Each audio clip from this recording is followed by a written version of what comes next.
Structure of atom की बात कर रहे हैं तो इसके अंदर आपको पता होगा एक बीच में ऐसा एक सर्कल होता है, जो कि आपने सेल के अंदर भी देखा होगा, एक सर्कल, इसको हम क्या बोलते हैं, न्यूक्लियस। ओके, अब न्यूक्लियस के अंदर क्या क्या होते हैं, ये न्यूक्लियस है। सबसे पहले तो एटम के बारे में हमें पता होना चाहिए। ये न्यूक्लियस है और इसके चारों तरफ इस तरीके से आपने देखे होंगे शेल्स। आपने इस तरीके के डायग्राम्स देखे होंगे क्लास के अंदर। ओके, बट एक्चुअल में जो डायग्राम्स होते हैं वो ऐसे रहते हैं, ऐसे। आया समझ में? जिसमें शेल्स होते हैं, K shell, L shell, M shell और उसके बाद एन शेल। आया समझ में? शेल्स, ऑर्बिट, जिसको ऑर्बिट बोला जाता है। ओके, तो बेसिकली इसके अंदर ये जो सेंटर वाला पार्ट है उसको हम न्यूक्लियस बोलते हैं। जो it is made up of neutron. पहला इसमें न्यूट्रॉन होता है, दूसरा इसमें न्यूट्रॉन प्लस प्रोटॉन। क्या क्या रहता है इसके अंदर? Neutron plus proton. ओके, इसके बारे में बताऊंगा, न्यूट्रॉन क्या होता है, प्रोटॉन क्या होता है। प्रोटॉन इज पॉजिटिवली चार्ज, ये पॉजिटिवली चार्ज एटम होता है, पॉजिटिवली चार्ज पार्टिकल बोल सकते हैं, चार्ज पार्टिकल। ओके, आया समझ में? बेसिकली इसके ऊपर पॉजिटिव चार्ज रहेगा और इसके ऊपर ज़ीरो चार्ज होता है, कोई चार्ज नहीं होता है। इसको न्यूट्रल बोल सकते हैं हम एक तरीके से। आया समझ में? ओके, आप भी सीबीएसई में हो गया? ओके ओके, ऊपर बैठने के लिए बैठो बैठो, चलेगा। ओके, इसमें देखो, ये जो सेंटर वाला पार्ट है इसको हम न्यूक्लियस बोलेंगे। न्यूक्लियस में दो चीज़ें होगी, एक तो होगा न्यूट्रॉन और दूसरा होगा प्रोटॉन। ओके, अभी इसमें भी आपको दिखाई दे रहा होगा, देखो इसमें ये येलो कलर का पार्ट दिखाई दे रहा है आपको, और एक सेकेंड रेड वाला पार्ट, रेड कलर का पार्ट दिखाई दे रहा है। इसमें जो रेड वाला पार्ट है उसको हम बोलेंगे प्रोटॉन और ये न्यूट्रॉन। कोई भी हो सकता है, आप किसी को भी अज्यूम कर सकते हो, रेड वाले को न्यूट्रॉन और इसको प्रोटॉन, लेकिन ये जो सेंटर वाला हिस्सा है इसको हम क्या बोलेंगे? न्यूक्लियस। आया समझ में? ओके, अब न्यूक्लियस वाला पार्ट क्लियर हो गया। न्यूक्लियस में दो चीज़ें थी। उसके बाद जो आउटर मोस्ट, इसके जो बाहर वाला हिस्सा है जिसको हम बेसिकली ऑर्बिट बोल सकते हैं, द द शेल्स, शेल्स भी बोल सकते हैं इसको हम, शेल्स या ऑर्बिट। तो इस ऑर्बिट के ऊपर होता है इलेक्ट्रॉन। यहाँ पर इलेक्ट्रॉन सिचुएट होते हैं। फर्स्ट जो शेल है उसमें दो इलेक्ट्रॉन रहते हैं। आपने इलेक्ट्रॉनिक कॉन्फ़िगरेशन, शायद इलेक्ट्रॉनिक कॉन्फ़िगरेशन आया अभी तक आपको? नहीं आया? ओके, तो बेसिकली न्यूक्लियस के जस्ट बाहर की तरफ चार शेल्स होती है। पहला जो शेल होता है उसको हम बोलते हैं के शेल, फिर एल शेल, फिर एम शेल, और उसके बाद लास्ट वाला जो शेल होता है उसको हम बोलते हैं एन शेल, के एल एम एन। ओके, अब जो के शेल है उसमें दो इलेक्ट्रॉन आ सकते हैं। ठीक है, इस तरीके का रेशियो रहता है। फर्स्ट शेल में, के शेल के अंदर दो इलेक्ट्रॉन आएंगे, उसके बाद एल शेल में 8 इलेक्ट्रॉन आएंगे, एम शेल में 8 इलेक्ट्रॉन आएंगे और एन शेल में 18 इलेक्ट्रॉन आएंगे। ठीक है, वो कैसे आएंगे वो मैं बताऊंगा एक एक करके, लेकिन पहले आप ये समझ लो कि ये शेल्स क्या है। ये these shells are also known as orbit. अब ऑर्बिट बेसिकली क्या होगा? ये जो व्हाइट लाइंस दिखाई दे रही है, आपको दिखाई दे रही है ये व्हाइट लाइंस, ये राउंडेड फॉर्म में, रिंग के फॉर्म में, तो ये रिंग फॉर्म में जो स्ट्रक्चर्स है इनको हम बोलेंगे ऑर्बिट। और ये ऑर्बिट इस तरीके से अरेंज होती है। अभी आपको बुक में तो इस तरीके से बताया होगा, देखो इस तरीके से राउंड राउंड फॉर्म में, लेकिन जो रिंग है वो एटम के चारों तरफ इस तरीके से फॉर्म्ड होती है। देखो, आया समझ में? अब पहली पहली जो रिंग है उसमें ब्लू कलर के आपको ये दिख रहे होंगे, क्या बोलते हैं उसको, हाँ, इलेक्ट ब्लू कलर का ये जो भी है इसको एक इलेक्ट्रॉन बोल सकते हैं। ठीक है, सो ब्लू कलर का जो पार्ट है उसको हम क्या नाम देंगे? यहाँ पर पैनल उधर घनसोली में प्रॉपर चलता है, हाँ। सो बेसिकली इसमें जो फर्स्ट ऑर्बिट है इसको हम, इसके ऊपर दो इलेक्ट्रॉन आपको दिखाई दे रहे होंगे, मैं एक एक साइड कर देता हूँ। देखो ये फर्स्ट रिंग, देखो आप, इस फर्स्ट रिंग के अंदर आपको दो इलेक्ट्रॉन दिख रहे हैं। आया समझ में? उसके बाद जो सेकेंड रिंग है, सेकेंड रिंग के अंदर टोटल 8 इलेक्ट्रॉन्स होते हैं। इसमें वैसे 4 ही दिखाए गए हैं, लेकिन टोटल कितने इलेक्ट्रॉन्स होते हैं? 8 इलेक्ट्रॉन्स होंगे, जिसको हम एल शेल बोल सकते हैं। थर्ड रिंग के अंदर आएगा एम शेल, जिसके अंदर भी 8 इलेक्ट्रॉन होंगे, और फोर्थ रिंग के अंदर आएंगे टोटल 18 इलेक्ट्रॉन। ठीक है, एक एक करके हम इसके बारे में समझेंगे। ओके, अब यहाँ तक आपको समझ में आ गया एटम में क्या क्या होता है। न्यूक्लियस होता है, न्यूक्लियस में न्यूट्रॉन एंड प्रोटॉन इन दोनों का मिक्सचर होता है। प्रोटॉन जो है पॉजिटिवली चार्ज रहेगा, और जो न्यूक्लियस है सॉरी न्यूट्रॉन है वो उसके ऊपर क्या चार्ज होने वाला है, जीरो। ओके, उसके बाद जो इलेक्ट्रॉन है, इलेक्ट्रॉन कहाँ पर रहेगा, बोलो, इलेक्ट्रॉन कहाँ रहेगा, ऑर्बिट्स के ऊपर। ये ऑर्बिट्स के ऊपर इलेक्ट्रॉन्स रहेंगे जो कि रिवॉल्व करेंगे किसकी किसके चारों तरफ। The electrons are revolve around the nucleus in the circular path is known as orbit.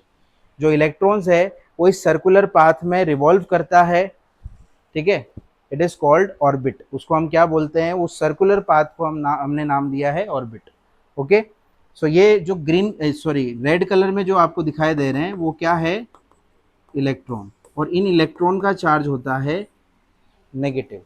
Okay, अब वो नेगेटिव चार्ज क्यों इसके चारों तरफ घूम रहा है, बिकॉज जो प्रोटॉन है उसके ऊपर चार्ज क्या है, positively charge. So positive charge are attracted by the electron.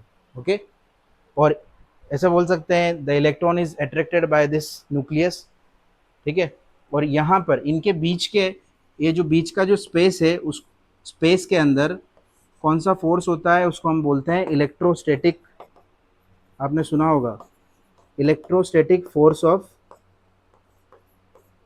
Attraction, सुना है आपने, हाँ, electrostatic force of attraction, the force which is present between the nucleus and the orbit is known as electrostatic force of attraction. Clear. So अभी आपके दिमाग में ये भी क्वेश्चन आ रहा होगा कि जब इलेक्ट्रॉन रिवॉल्व करता है तो ऊपर की तरफ भी जाता होगा ऐसे करके, है ना, तो ऊपर से नीचे गिरता क्यों नहीं है, क्यों नहीं गिरता है, because of this force, electrostatic force of attraction. समझ में आया। अभी मान लो सपोज इलेक्ट्रॉन यहाँ यहाँ रिवॉल्व कर रहा है यहाँ पे, और यहाँ से ऊपर की तरफ गया तो नीचे गिरना चाहिए न्यूक्लियस के ऊपर, नहीं गिरता है। क्यों नहीं गिरता है, because of electrostatic force of attraction. Same planets जो होते हैं, आपने देखा होगा सन के चारों तरफ प्लैनेट रिवॉल्व करते हैं, and these planets are held by the electrostatic force of attraction। उनके बीच में भी यही फोर्स होता है जो प्लेनेट को सन के ऊपर गिरने नहीं देता, या फिर प्लैनेट्स क्या होते हैं, एक पर्टिकुलर ऑर्बिट में रिवॉल्व करते हैं। क्लियर है। ओके, ये तो था एटम का। अब इस एटम के बारे में अलग अलग साइंटिस्ट ने अलग अलग थेरीज दिए, ठीक है। उस उन थेरीज को बताने से पहले मैं आपको ये बताता हूँ कि एटॉमिक नंबर क्या होता है और मास नंबर क्या होता है, इसको अप्लाई कहाँ पर करना है आपको, ठीक है। यहाँ तक समझ में आ गया आपको। ओके, क्या क्या बताया मैंने, एटम, एटम में न्यूक्लियस होता है, न्यूक्लियस में ये दो चीज़ें होती है, उनके चार्जेस मैंने बताए। उसके बाद न्यूक्लियस के चारों तरफ ऑर्बिट होती है, उस ऑर्बिट के ऊपर इलेक्ट्रॉन्स होते हैं, और वो इलेक्ट्रॉन कैसे अरेंज होते हैं, in the K L M N shell में। और उन शेल्स के अंदर कितने कितने इलेक्ट्रॉन्स हो सकते हैं, वो ये रहा, 2 8 8 18। ओके, यहाँ तक समझ में आया। ओके, इसके आगे बढ़ते हैं। अभी देखो नेक्स्ट, इसमें एक आता है मास नंबर, एक क्या आएगा, मास नंबर, मास नंबर बोल सकते हैं या एटॉमिक मास बोल सकते हैं, ठीक है, एटॉमिक मास। दूसरा एक होगा एटॉमिक नंबर, क्या होगा, एटॉमिक नंबर। एक मास नंबर होगा, एक एटॉमिक नंबर होगा। आपके सामने एक पीरियोडिक टेबल है, इस टेबल के अंदर आपको एक एक करके सारे मासेस और एटॉमिक नंबर इसमें दिखाई देंगे, आप देख सकते हो यहाँ पर। ओके, अब इसमें आप यहाँ पे देखो, ये 24 लिखा है, दिखाई दिया आपको, 24.31। उसके बाद यहाँ पर 12 लिखा है। ओके, अब ये जो 12 है ये इसका क्या है, एटॉमिक नंबर। ये क्या होता है, 12 एटॉमिक नंबर। और ये 24 जो है ये इसका क्या होगा, मास नंबर। ओके, अब आपको शायद 20 तक कैसे सिखाया मुझे उसका आइडिया नहीं है, शायद आपने ऐसे लर्न किया होगा, hydrogen, helium, lithium, beryllium, boron, carbon, nitrogen, oxygen, ऐसे ही किया है ना, हाँ, ऐसे ही किया है। ओके, कितने तक याद है आपको, 20 तक, बोलो, किस किस को याद है, बोलो करीब, हाँ, hmm, carbon, nitrogen, oxygen, fluorine, neon, okay, sodium, magnesium, aluminium silicon phosphorus sulphur chlorine argon potassium dash. आपको याद है दोनों को? ओके। अभी देखो, इसको लर्न करने का एक और तरीका है। मैं तो 103 तक करवाता हूँ स्टूडेंट्स को, पर 103 तक करने का कुछ अलग तरीका है। जैसे कि ये देखो, हे लीना के रब का सफ़र, बेटा मांगे कार स्कूटर बाप राजी, बैंगन आलू गाजर इन थैली, कहे सीता गीता सुनो प्रभु, न्यूजीलैंड पाकिस्तान ऑस्ट्रेलिया सब बिंदास, और स्टाइल से टीपो, फिर कल बाहर आएगा ऑटो, है ने अगर कर जीरो रन पर, साइंस टीचर विनीता कुमारी मैम, फेविकोल को नी छूना जनाब, यारी जरा निभाना मोमोज तक, रुकावट राह में पेड़ आग में कूद जा, ला हफ्ता वरना रे उससे इधर पिटाई और होगी, सीने पर नदियां प्रेम के समय यूं ही गड़गड़, तब दिन हुआ वो तुम यूं भी लाजवाब हुए, थोड़ा पापड़ यूं नापू आम कम बिके, कॉफी इस तरह फरमाओ मैडम नाश्ता लाओ। ओके। ये लर्न करने के तरीके हैं, बट ये आपको अभी काम नहीं आएगा। इन फ्यूचर आप जब 11th में आओगे तब आपको ये यूज़ होने वाले।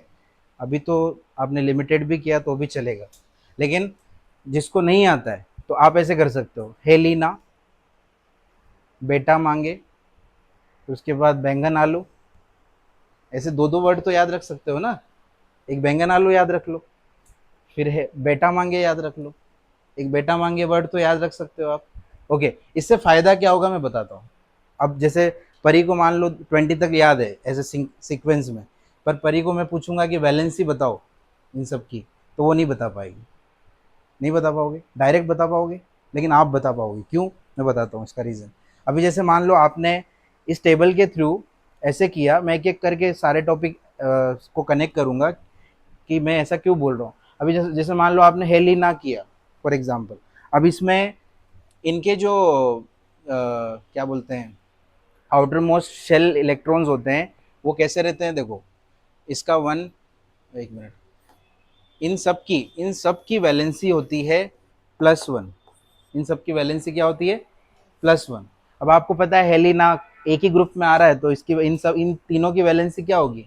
हाइड्रोजन, लिथियम और सोडियम की वैलेंसी कितनी होगी? +1। कैसे होगी बताता हूँ। अभी जैसे मान लो हाइड्रोजन का एटॉमिक नंबर 1 है, इसका कितना है? 3, तो इसके ऊपर आंसर क्या आएगा? 2 1, वैलेंसी ऐसे ही लिखेंगे। ओके। 11 है तो 2 क्या, 2 8 1 आएगा, आएगा कि नहीं?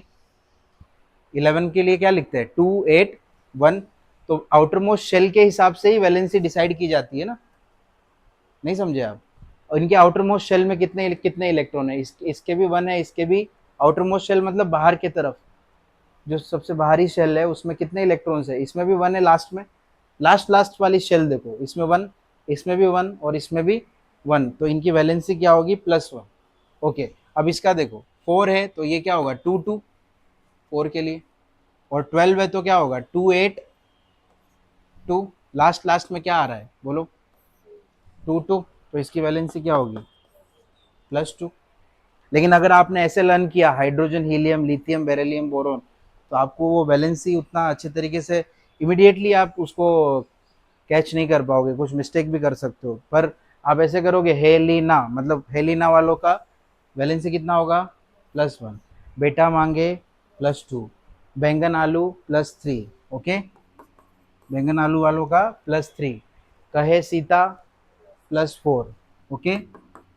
उसके बाद न्यूजीलैंड पाकिस्तान, इसका होगा प्लस, इसका -4 भी होता है, +4 भी होता है, -4 भी होता है। इसका -3, इसका -2, इसका -1, इसका 0।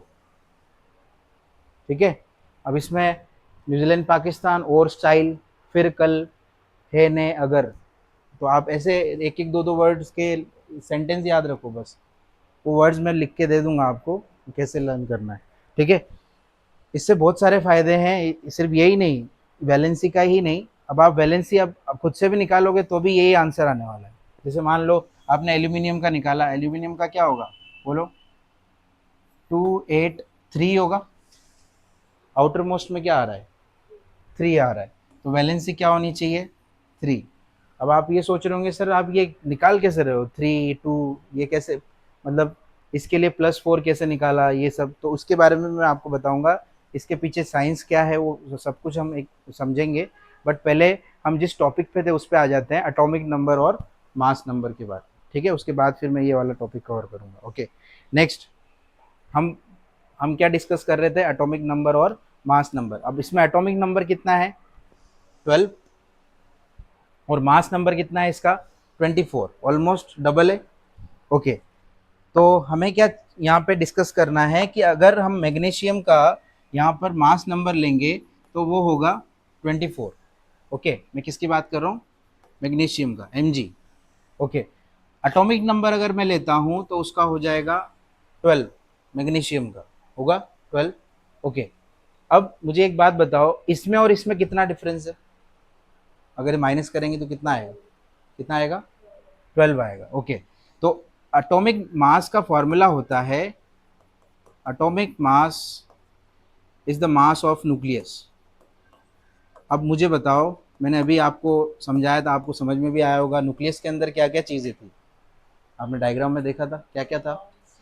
ओके, इसके अंदर क्या था, प्रोटॉन प्लस न्यूट्रॉन था, बराबर, ये दो चीज़ें थी। इसका मतलब एटॉमिक मास का फॉर्मूला क्या होगा, प्रोटॉन प्लस न्यूट्रॉन। इजी है, बोलो, कुछ लर्न करने की ज़रूरत है। Proton plus neutron, number of proton plus number of neutron. अब atomic number is equals to क्या होता है, नंबर ऑफ प्रोटॉन, जितने प्रोटॉन होंगे उतना ही एटॉमिक नंबर होगा।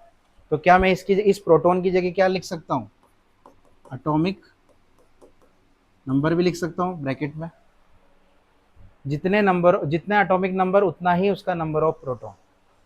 आया समझ में। अगर मान लो ये आपके सामने टेबल है, फॉर एग्जांपल आपने चेक किया, ये पीरियोडिक टेबल है आपके सामने, उसमें मैग्नीशियम का 12 था, ये देखो यहाँ पे, ये मैग्नीशियम का 12 है, कैल्शियम का 20 है, सोडियम का 11 है।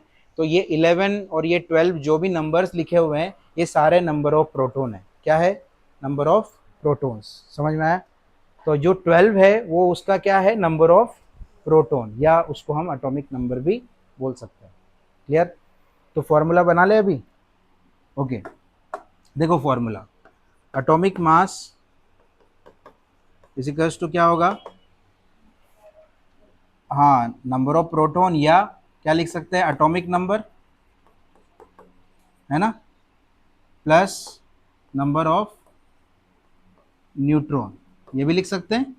ये दोनों फॉर्मूला राइट है, ये भी लिख सकते हो, ये भी लिख सकते हो। Number, atomic number and number of proton both are same. Clear. Okay, अब मान लेते हैं ये 24 था, अभी जस्ट हमने डिस्कस किया था, ये 24 था ना एटॉमिक मास मैग्नीशियम का। ओके, एटॉमिक नंबर कितना था, 1 2 3 आपने काउंट किया था, वो मैग्नीशियम का कितना था 12। हमें क्या निकालना है, नंबर ऑफ न्यूट्रॉन निकालना है। तो कैसे निकालेंगे बोलो, तो हम इसको इधर भेजेंगे। ओके, तो 24 माइनस 12 करेंगे तो ये आंसर कितना आएगा 12, तो नंबर ऑफ न्यूट्रॉन। अब बाकी बचे हुए क्या है इसमें, वो 12 जो डिफरेंस आया था, जो इनके बीच का डिफरेंस है, it is created by the number of neutron. ये जो डिफरेंस आता है इन दोनों के बीच में, वो नंबर ऑफ न्यूट्रॉन की वजह से आता है। आया समझ में। क्लियर है। ओके, अब इस डिफरेंस की वजह से अब ये नंबर ऑफ न्यूट्रॉन जो है, या ये न्यूट्रॉन जो है, इनके बारे में आपको शायद पता नहीं होगा, पर जितने भी पावर प्लांट होते हैं, न्यूक्लियर पावर प्लांट, अब आपने सुना होगा न्यूक्लियर मिसाइल्स बहुत पावरफुल होती है। तो न्यूक्लियर फिशन या न्यूक्लियर फ्यूजन जो भी रिएक्शंस होते हैं, ये इसी की वजह से होते हैं। ये इन तीनों में सबसे पावरफुल बोल सकते हैं एक पार्टिकल है, बहुत स्ट्रॉन्ग पार्टिकल है, जो कि न्यूक्लियर चेन रिएक्शन को एनहांस करता है। आया समझ में। क्लियर है, यहाँ तक क्लियर हो गया आपको, ये सब समझ में आया मैंने जो बताया अभी आपको। atomic number is also known as number of proton and it is also equal to number of electron। जितने नंबर ऑफ प्रोटॉन होंगे उतने ही नंबर ऑफ इलेक्ट्रॉन होंगे। आया समझ में। जैसे मान लेते हैं कि अगर सपोज मैं यहाँ पर एक फॉर्मूला लेता हूँ, यहाँ पर Na, आपने ये इस तरीके से तो देखा होगा ना, सोडियम आयन Na से Na प्लस बनता है, सोडियम आयन। NaCl देखा है आपने, नमक, सॉल्ट, सॉल्ट का फॉर्मूला पता है आपको, NaCl नहीं मालूम, तुम तो 8th में, मुझे आना चाहिए लेकिन तुमको NaCl, सॉल्ट था ही नहीं आपको, मतलब फॉर्मूले एलिमेंट्स वगैरह कंपाउंड्स के कुछ भी नहीं आया था अभी तक। ओके ओके, अभी आएगा इसका मतलब। तो NaCl मतलब जो नमक हम खाते हैं उसका फॉर्मूला है NaCl, सोडियम क्लोराइड। ओके। अब सोडियम क्लोराइड के ऊपर चार्ज होता है Na प्लस और Cl माइनस। तो ये Na प्लस जो है इसको बोलेंगे प्रोटॉन। ये क्या हो जाएगा? प्रोटॉन। ये क्या हो जाएगा? प्रोटॉन। अब इसमें एक इलेक्ट्रॉन ऐड करेंगे तो प्रोटॉन कितना है इसमें? एक। तो इलेक्ट्रॉन भी कितना आएगा? एक। जितने नंबर ऑफ प्रोटॉन होंगे उतने ही नंबर ऑफ इलेक्ट्रॉन होने वाले। एक एग्जाम्पल के तौर पे मैंने लिया है, आप याद रखना। ठीक है, यहाँ तक क्लियर है आपको? कंफ्यूजन कुछ इसमें? पक्का? मैंने जो अभी तक बताया आपको, सबसे पहले हमने बेसिक कवर किया, एटम क्या होता है, उसके बाद फिर इनके बारे में देखा, एटॉमिक नंबर और मास नंबर के बारे में। अब मुझे थोड़ा सा चेक करना है कि रदरफोर्ड गोल्डफॉल एक्सपेरिमेंट और थॉमसन मॉडल ये सब है या नहीं आपके बुक में। PDF है? हाँ, PDF होता तो अच्छा रहता, क्योंकि स्ट्रक्चर ऑफ एटम देखो, स्ट्रक्चर ऑफ एटम 11th में भी है, ऑलमोस्ट 40-50 पेज है, तो मैं अगर एक्स्ट्रा पढ़ा दिया तो प्रॉब्लम हो जाएगी। कैथोड रे डिस्चार्ज ट्यूब वगैरह।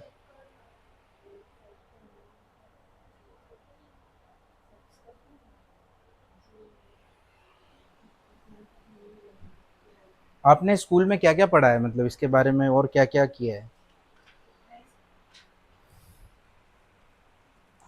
रदरफोर्ड थॉमसन जरूर रहेगा 100%, क्योंकि मुझे जहाँ तक पता है स्ट्रक्चर ऑफ एटम में वो टॉपिक होता है, कंफर्म होगा। कर लेते हैं फिर। हाँ, रदरफोर्ड। ओके, पहले थॉमसन के बारे में बताता हूँ। वो टॉपिक है, पिछली बार 9th में था, तो इस बार भी आपको होगा, मतलब 9th जो आपका पोर्शन अपडेट हुआ था उससे पहले था, तो इस बार भी होगा। ठीक है। तो थॉमसन थॉमसन को बोलते हैं हम वाटरमेलन मॉडल। मतलब वाटरमेलन समझते हो? फल पुडिंग मॉडल या वाटरमेलन मॉडल, कलिंगड़ वाला मॉडल। हिंदी में बोले तो कलिंगड़। ओके। अभी ये इसको ऐसा नाम क्यों दिया? क्योंकि इसमें देखो,